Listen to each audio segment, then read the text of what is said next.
Breaking news చూస్తున్నాం. బాపట్ల జిల్లా సర్కార్ ఎక్స్ప్రెస్ లో దోపిడీ దొంగలు చోరీకి పాల్పడ్డారు. చెంగల్పట్టు నుంచి కాకినాడ వెళ్తున్న రైలులో ప్రయాణికుల నుంచి 5 తులాల బంగారు ఆభరణాలు లాక్కెళ్లారు. దీంతో ప్రయాణికులు కేకలు వేశారు. ఈ క్రమంలో చైన్ లాగడంతో రైలు ఆగగానే దొంగలు పరారయ్యారు. అనంతరం దోపిడీ దొంగలపై రైల్వే పోలీసులు కాల్పులు జరిపారు. ఈ వ్యవహారంలో పోలీసులు పురోగతి సాధించారు. ఓ అనుమానితుణ్ణి అదుపులోకి తీసుకుని ప్రశ్నిస్తున్నారు.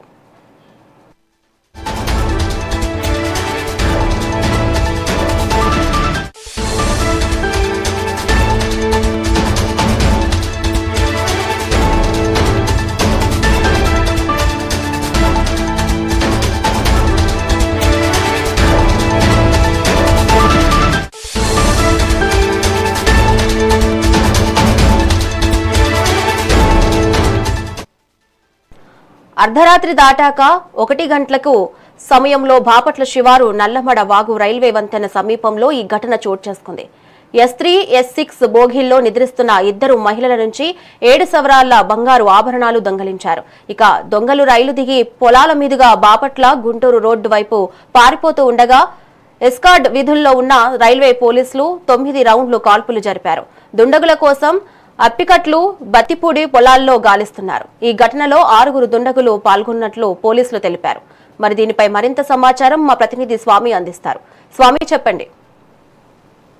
బాపట్లలో మరోసారి రైల్లో దొంగతనానికి అయితే కొంతమంది దుండగులు ప్రయత్నించారని కూడా చెప్పుకోవచ్చు. రాత్రి 1:30 సమయంలో కొంతమంది గుర్తు తెలియని వ్యక్తులు ట్రైన్ S3, S4 బోగిలోకి అయితే ఎక్కడైతే జరిగింది. ఏదైతే 2 మహిళలు నిద్రిస్తూ ఉండగా 2 మహిళల మెడలో ఉన్న తాడునైతే లాగడం అయితే జరిగింది. ఆ తాడును లాగిన అనంతరం కూడా భోగి ట్రైన్ ఒక చోట ఆపడానికి అయితే ఈ దొంగలు అయితే ప్రయత్నించారు. ఏదైతే ట్రైన్ కి సంబంధించిన చైన్ లాగా వంతెన బాపట్ల నల్లమాడు వాగు వంతెన వద్ద అయితే ట్రైన్ ఆగడం అయితే జరిగింది. ఆగిన తర్వాత అందులో ఉన్న 6 దుండగులు కూడా దిగి పారిపోయే ప్రయత్నం చేశారు. ఈ దుండగులు పారిపోవడం రైల్వే పోలీసులు గమనించి కూడా ఆ దుండగుల మీద వాళ్ళ మీద అయితే కాల్పులు అయితే చేయడం అయితే జరిగింది. అయితే ఏదైతే దుండగులకి పోలీసులకి అయితే ఒక 10 నిమిషాల పాటు ఎదురెదురుగా కూడా కాల్పులు చేసుకోవడం అయితే జరిగింది. అయితే పోలీసుల కాల్పులతో కొంతమంది ఉన్న 6 దుండగులు ఎటోళ్ళు చదల్లా చెదురుగా పారిపోవడం అయితే జరిగింది. ఈ పారిపోయే క్రమంలో ఒక అనుమానితుడిని అయితే పోలీసులు అదుపులో తీసుకొని అతన్ని అయితే విచారిస్తున్నట్టు కూడా మనకున్న సమాచారం.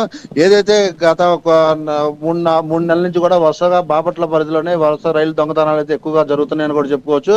ఈ రైలు దొంగతనాలు దృష్టిలో ఉంచుకొని రైల్వే పోలీసులు కూడా ప్రతి ట్రైన్ లో కూడా ఒక సిబ్బందిని అయితే ఉంచడం అయితే జరిగింది. ఆ సిబ్బంది ఉండటంతో ఈ రోజు ఒక అనుమానితుడిని అయితే అదుపులో తీసుకోవడం అయితే జరిగిందని కూడా చెప్పుకోవచ్చు. ఏదైతే వరుస దొంగతనాలకు సంబంధించి కూడా రైల్వే పోలీసులు చాలా వరకు అప్రమత్తం అవుతున్నారని కూడా చెప్పుకోవచ్చు. ఇక మీదట ఇలాంటి దొంగతనాలు జరగకుండా ఉండటం కోసం కూడా పోలీసులు కాల్పులు కూడా చేయడానికి కూడా సిద్ధమయ్యారని కూడా చెప్పుకోవచ్చు. దాంతో పాటుగా ఏదైతే రాత్రి ఆ మహిళ మేళలో చైన్ లాక్కొని వెళ్తున్న దుండగులపై 9 రౌండ్లు అయితే కాల్పులు అయితే జరిపారు.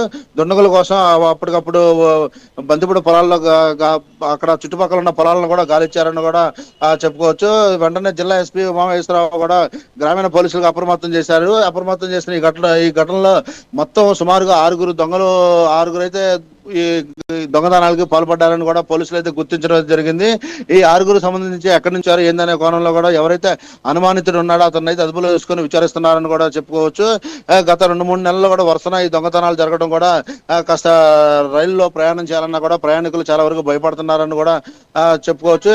ఈ నేపథ్యంలోనే రైలు ప్రయాణం చేసే మహిళలు కూడా చాలా జాగ్రత్తగా ఉండాలని చెప్పి రైల్వే పోలీసులు కానీ ఇటు సివిల్ పోలీసులు కూడా మహిళలకి కానీ ప్రయాణికులు కానీ హెచ్చరించడం అయితే జరిగింది.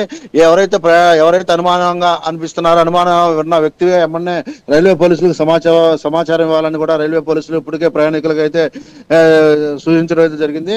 ఏదైతే రాత్రి 1:30 జరిగిన సంఘటన ఉందో ఆ సంఘటన సంబంధించి కూడా పోలీసులు తీవ్రంగా దీని మీద గాలింపు చర్యలు అయితే చేపట్టారని కూడా చెప్పుకోవచ్చు. ఎవరైతే ఈ దొంగలు ఎక్కడి నుంచి వచ్చారు ఏందనే కోణంలో కూడా పోలీసులు పూర్తిగా దర్యాప్తు చేస్తున్నారని కూడా చెప్పుకోవచ్చు. అయితే ఏదైతే గత 3 నెలల నుంచి కూడా వరుస దొంగతనాలు కూడా బాపట్ల నుంచి రైలుకి సంబంధించి కూడా 20 కిలోమీటర్ల పరిధిలోనే జరుగుతూ ఉండటం, ఆ 20 కిలోమీటర్ల పరిధిలోనే వరుస దొంగతనాలు కూడా జరుగుతున్నాయని కూడా చెప్పుకోవచ్చు. ఏదైతే దొంగతనం జరిగిన అనంతరం కూడా ఆ దొంగలు రైలు చైన్ లాగి అక్కడి నుంచి పొలాల్లో నుంచి పారిపోయే ప్రయత్నం అయితే చేశారు. ఆ పొలాలను కూడా పోలీసులు పూర్తిగా గాలింపు చర్యలు అయితే చేపట్టారని కూడా చెప్పుకోవచ్చు. ఆ దొంగలకు సంబంధించి ఎలాంటి ఆనవాళ్ళు కూడా ఇప్పటి వరకు పోలీసులు రైట్. గుర్తించలేదని కూడా చెప్పుకోవచ్చు. దాంతో పాటుగా ఏదైతే ఒక అనుమానితుడు అని అదుపులో తీసుకొని విచారిస్తున్నారో అతనికి సంబంధించి కూడా పోలీసులు గోప్యంగా ఉంచి ఇతనితో పాటు ఇంకెంతమంది వచ్చారు, రైట్. ఎక్కడి నుంచి వచ్చారు అనే కోణంలో కూడా పోలీసులు పూర్తిగా దర్యాప్తు చేస్తున్నారు కూడా చెప్పుకోవచ్చు. Thank you Swamy.